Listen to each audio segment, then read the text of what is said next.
সবাইকে জয় যিশু, হালেলুয়া, প্রেজ দ্য লর্ড। তো প্রভু যিশু নামে সবাইকে অসংখ্য ধন্যবাদ।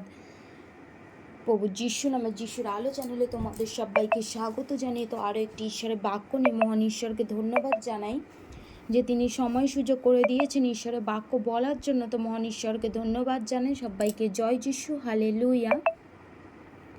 তো আজকের বাক্য যিশাইয় 66 অধ্যায় 7 পদ। তো ব্যথা উঠিবার পূর্বে সিয়ন প্রসব করিল, তাহার গর্ভ যন্ত্রণার পূর্বে পুত্র সন্তান ভূমিষ্ঠ হইল। এমন কথা কে শুনিয়াছে? এমন কার্য কে দেখিয়াছে? এক দিবসে কি কোনো দেশের জন্ম হয়? কোনো জাতি কি একেবারে ভূমিষ্ঠ হইবে? ফলে গর্ভ যন্ত্রণা হইবা মাত্র সিয়ন আপন সন্তানগণকে প্রসব করিল। হালেলুয়া। তো একটা সন্তান ভূমিষ্ঠ হবার পূর্বে মায়ের গর্ভ যন্ত্রণা হয়। সন্তান প্রসবের পূর্বে সঙ্গে গর্ভ যন্ত্রণা ওতপ্রোতভাবে জড়িত আছে। হালেলুয়া।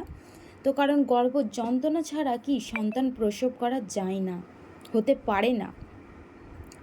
এই জন্য প্রার্থনাকে গর্ভ যন্ত্রণার সঙ্গে তুলনা করা হয়েছে। ঈশ্বর কাজ করতে চান আমাদের জীবনে।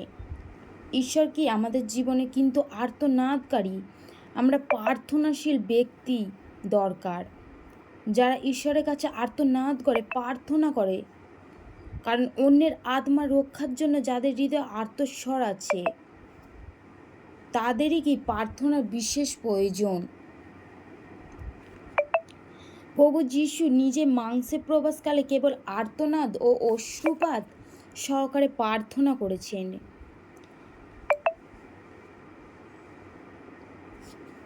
যদি আমরা দেখি ইব্রিয় 5 অধ্যায় 7 পদে, তো কি বলছে ঈশ্বরের বাক্য?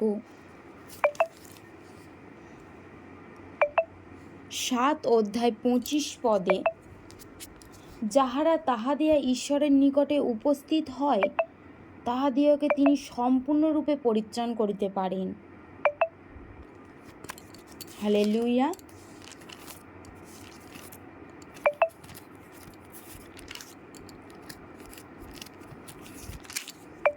ইনি মাংসে প্রবাসকালে প্রবল আর্তনাদ ও অশ্রুপাত সহকারে তাহারই নিকটে প্রার্থনা বিনতি উৎসর্গ করিয়াছিলেন, যিনি মৃত্যু হইতে তাহাকে রক্ষা করিতে সমর্থ। কারণ তিনি যখন মাংসে প্রবাসকালে ছিলেন তখনও তিনি অশ্রুপাত ও আর্তনাদ সহকারে প্রার্থনা করেছিলেন। আবার যিশাইয় 53:12 পদে আমরা যদি দেখি, ঈশ্বরের বাক্যে প্রভু যিশু বলছেন, এই জন্য আমি মহান দিগের মধ্যে তাহাকে অংশ দিব। তিনি পরাক্রমীদের সহিত লুট বিভাগ করিবেন, কারণ তিনি মৃত্যুর জন্য আপন প্রাণ ঢালিয়া দিলেন। তিনি অধর্মীদের সহিত গণিত হইলেন, আর তিনি অনেকের পাপ ভার তুলিয়া লইয়াছেন এবং অধর্মীদের জন্য অনুরোধ করিতেছেন। হালেলুয়া।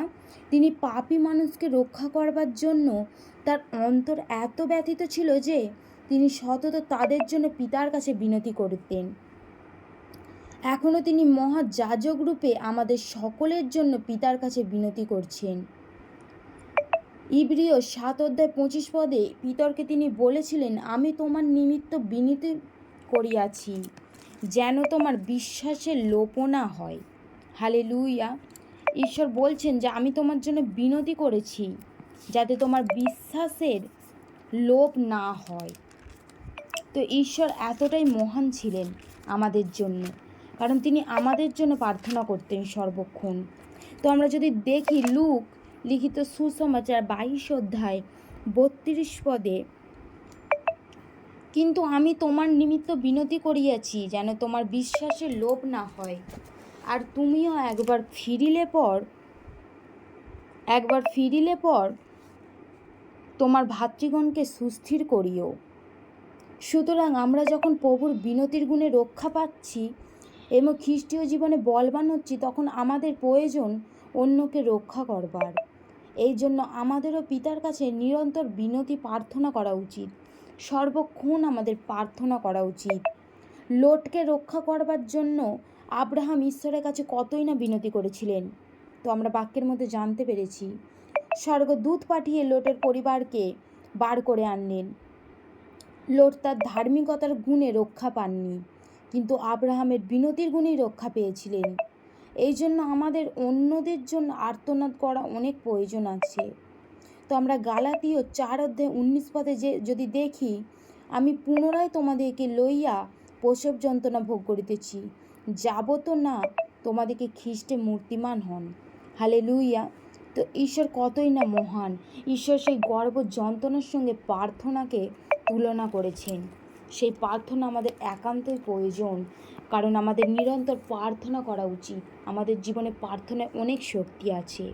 তো ঈশ্বরের বাক্য এতটাই। সবাইকে জয় যিশু। Hallelujah. Praise the Lord. Amen.